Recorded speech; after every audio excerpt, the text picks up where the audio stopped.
Hear Albert Breer. You can usually hear him 5:20s on Tuesday nights right here on Afternoon Drive, and he joins us now on the Fan Hotline to talk all the latest of the Cleveland Browns. Albert, welcome to the show, bud. Hey guys, what's up?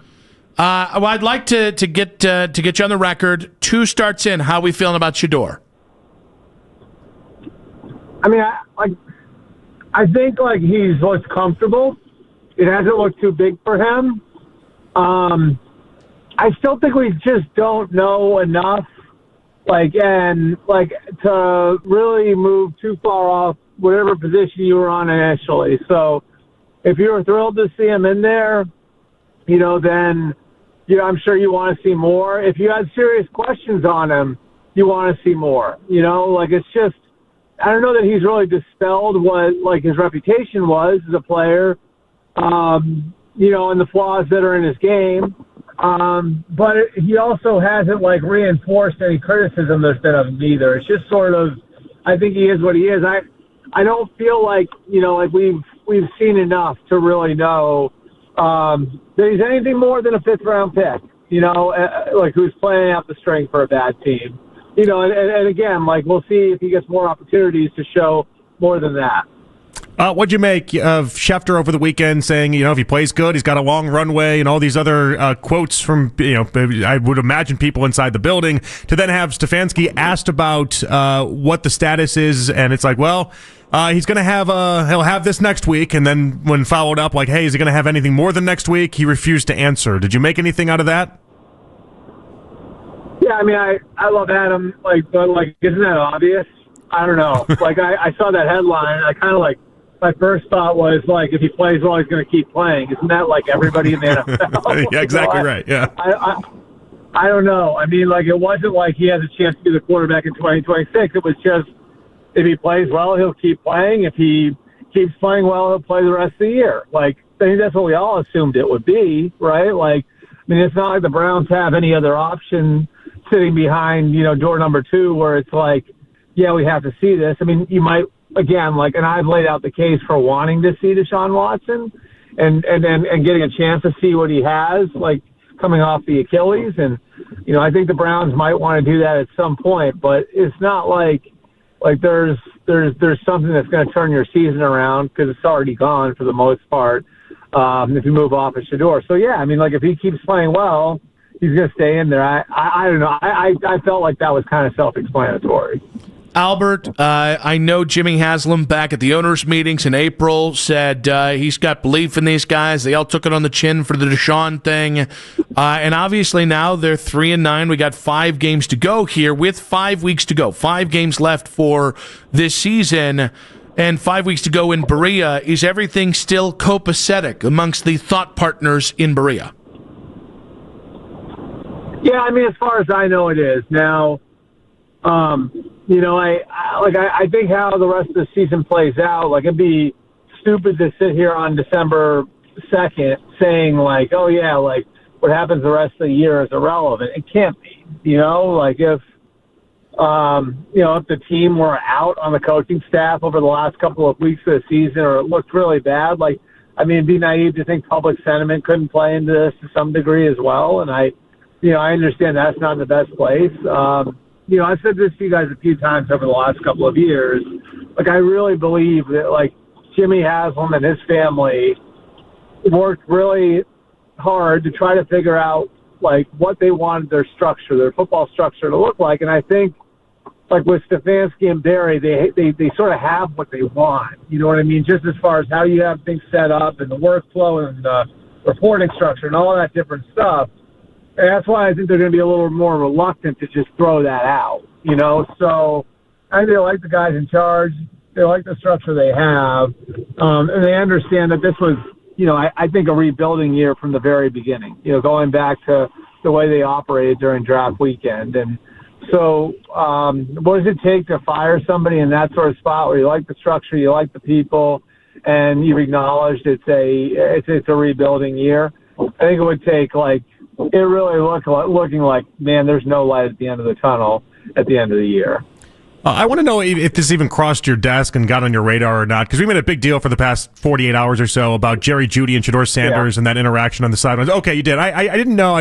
Sometimes we do these things in a local level, and you're like, well, we really talked about that a ton, but nationally it was just a blip almost. What did you make of that interaction? Man, I don't know. I think you're seeing, like, to some degree, some of why Jeudy's fallen out of favor in other places. I don't know. I mean, like, I know, like, Sean Payton, when he got to Denver, had a very defined vision for what he wanted in players. And, that doesn't mean you can't start to take risks. But when you're on the ground level, you really want, like, a high majority of your locker room to fit what you're looking to build, And Jeudy very clearly did not fit into that, which is why, and I think I said this to you guys last week, like, why Cortland Sutton, for example, gets to stick around, but Jeudy doesn't. And so, I think that you're sort of seeing part of that. There's always been talent there. There's a reason why he went in the first round. He's a great player in college, but, there's also a reason why he's never been able to manifest his talent in the NFL. And, I think all of these things sort of play into that. And so it'll be interesting to see where this goes from here. It's always a weird spot for a rookie quarterback to be in when you're dealing with these sorts of things in your first year. Albert, I ranted about the Wyatt Teller situation earlier this hour. There's a little inside baseball, so I'll try and catch you up. They juggled Wyatt Teller and Tevin Jenkins at right guard on Sunday in the loss. Stefanski came out after the game and said it was because Wyatt is nursing an injury. Wyatt came out and said it was performance related. And then Stefanski, in his postgame, said Wyatt's not going to be out there against Tennessee on Sunday, which is very rare he ever calls out ahead that that anybody's out for the next week unless it's a season ender, multiple week injury. I'm just curious if all the details that I've shared sound as, I'll say, odd to you as they have to Jonathan and I.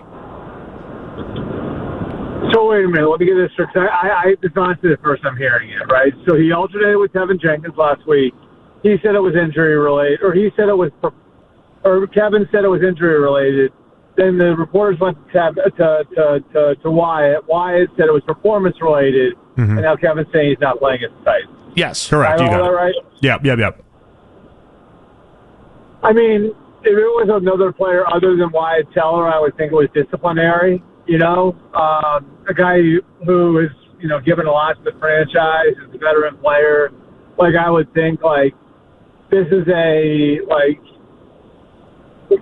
you're making us all look like idiots. So, like, we're going to sit you down this week type of thing. Mm-hmm. But I just have a hard time. I don't know. That's a weird one because I don't feel like Wyatt's that type of guy, right? We felt the same way. Yeah. And what makes it even weirder, Albert, is that if it was performance-related, your eyeballs told you he was playing a really good game, and then PFF had him as the number one graded offensive player on their sheet this week. I mean, it could also be like, look, like sometimes teams protect their players, and,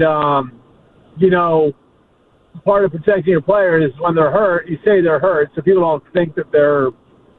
And maybe there's some sort of wires crossed there where Wyatt had thought, like, I better not talk about my injury. I don't want to talk about my injury. Again, I need to know a little bit more about Wyatt's history talking about injuries in general. But yeah, I mean, that sounds like a really weird one. But I guess this year is sort of par for the course up there, right? Sounds about right. No, exactly. Something doesn't smell right. But anyway, Albert, another inside baseball type story. The story of the 2025 Cleveland Browns. Something doesn't smell right. It's just how it is. These things just don't stop. All right, Jauan Jennings. Obviously, another situation this week with him. 2 weeks in a row now, and then Shelby Harris called him a hoe. Yeah. Yeah, and I personally don't know what Jauan Jennings did out there. I've been meaning to look into this a little bit more, but, whatever he said had to be bad because, like, Jauan Jennings isn't a rookie. You know what I mean? Like, Jauan Jennings has a reputation for being a really tough, hard-nosed player. I know he's one of, like, Kyle Shanahan's favorite players out there. And he's, I think, 5 years into the league now? So this is not, like, this isn't some guy that, like, just came into the league and is mouthing off and now needs to be put in his place. It's definitely an interesting situation. Albert, what's worse, getting punched in the beanbag or being called a hoe? Oh, I mean, at my age, I'd rather be called a hoe. I don't care if somebody calls me a hoe. I know. 100%. Yeah, I know. 100%. I kind of feel like Shelby Harris should have found a better word for it. It's really not even that much of an insult. I mean, yeah, I guess that's one of the things where there's, like, inequities between girls and guys. I mean, there was a point in my life where, like, being called a hoe would actually be a compliment, right? Right. You know? I mean, You were such a hoe. You're such a hoe. Why, You're like, oh, thank you, Albert. You've noticed what I've done in the streets. Thank you. Guilty as charged, yeah. So I do want to ask you about Jackson Dart. He gets the third concussion a couple weeks ago. The team sits him down for a couple weeks. They spend all that time telling Jackson, hey, protect yourself. He goes out on Monday Night Football and multiple times puts himself pretty ridiculously in the line of fire. Is this a coachable thing? Like, what's going on with Jackson Dart that he just doesn't seem to understand the difference between playing hard and, putting yourself out there? Yeah, I think that there's, like, a fine line that guys have to walk. And I think, you see more and more quarterbacks who play this way coming into the league really over, the last 10 to 15 years. And, look, like the guy on the other side, Drake May, went through it last year where he had a couple concussions. And, like, he's had to kind of tone down some of that stuff, going back over the years. Like, some guys have a sense for things around them, other guys don't. Like, Robert Griffin was one where it was almost like, dude, like, how did you not see that guy coming? You know what I mean? Like, and put himself in the line of fire and got hurt a lot. Like, that's not necessarily his fault. Like, that's just kind of an instinctive thing. Sometimes guys will tell you that can't really be taught. Like, there's just this spatial awareness that some guys have, and then other guys don't.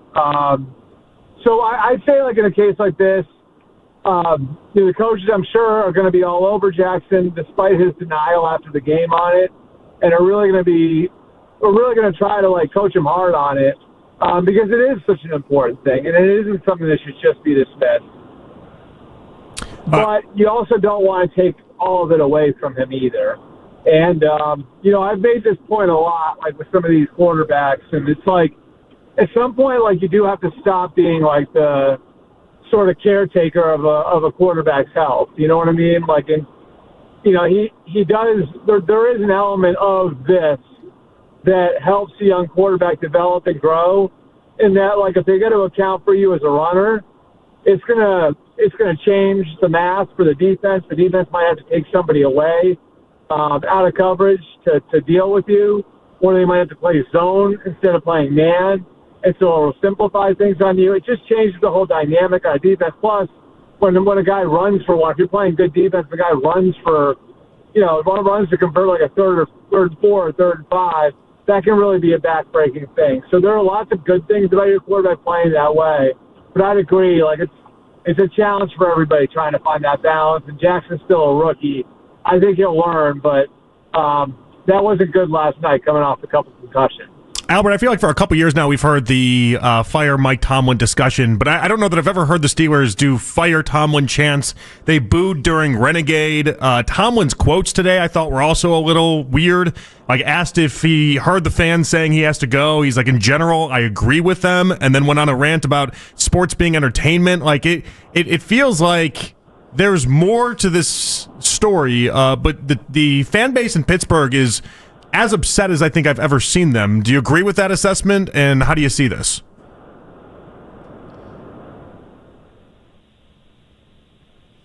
I would say, like, they've obviously been, they've never fallen off there with Mike as the coach, right? So, and it is, as much as people poke fun at it now, it is an incredible record. Like, having no losing seasons for 18 years is pretty insane. And this would be 19. And so, like, being able to maintain that level of just competence is not an easy thing to do in the NFL, and he should be applauded for that. However, there is like some need to provide some level of some sort of light at the end of the tunnel. I mean, every team's chasing the same thing. Every fan base wants the same thing. And, like, if your team's pretty good but not there yet, you want to know, all right, I'm investing in something that's eventually going to get there.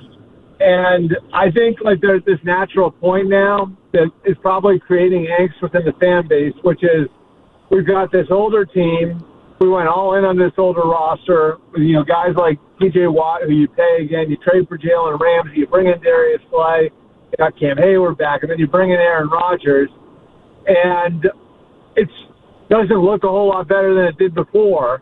So now, if you're a Steelers fan, you see like this window closing, and you assess the last 10 years, and you haven't had a playoff win, and it's like, where exactly is this going now?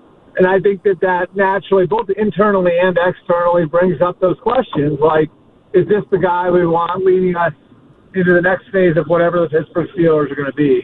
And so I think that's sort of where everybody in Pittsburgh is, And I wouldn't rule out the idea. I don't think he's going to get fired. But I wouldn't rule out the idea that, like over the next year or two, they sit down and they decide that maybe what's best is for everybody to go their separate ways. Like and it doesn't need to be acrimonious.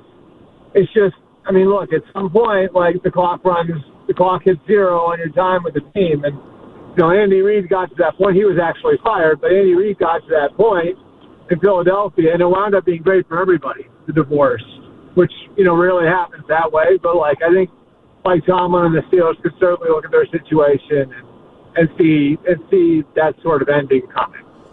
Albert, Ohio State got a very nice win on Saturday over Michigan. How are we feeling in the wake of all being right in the universe? I feel great because, it's not just that it happened, it's how it happened. It was up there. It was in the snow. It was, about as bad as started you could possibly imagine. Jordan Marshall, an Ohio kid, rips off that run at the beginning of the game. Then he has a pick on the second series. And I don't know about you guys, but I had that pit in my stomach. It's happening again, And so, you don't want to go through that, but it definitely added to it. You know what I mean? Like that, the guys were able to kind of keep their heads through that, force a couple of field goals. And then after that, it was there was never a doubt who the better team was, And it starts snowing, and they protect their logo at the end with us having no intention of playing a flag because we're above that. Every little part of it was awesome. So, and I'm really happy for Ryan Day too, because I'm sure you guys have heard the stuff like the crap that he went through last year. As much as I care about Ohio State football and all that, I was hearing some of the stuff that he went through was pretty crappy, And so I'm just happy for him that, he was able – it's a great story that he was able to take that, really dark day and the dark couple days to follow, win a national championship, and then go back in there and I'll put it bluntly, whoop their ass, Just happy for him, I think, first and foremost. Don't call Michigan a hoe. I wouldn't. I certainly wouldn't. Albert, your great stuff as always, buddy. Appreciate you. We'll talk to you next Tuesday. Awesome. Thanks, guys. Have a good one. Thank you so much. Albert Breer there, MMQB on the Fan Hotline.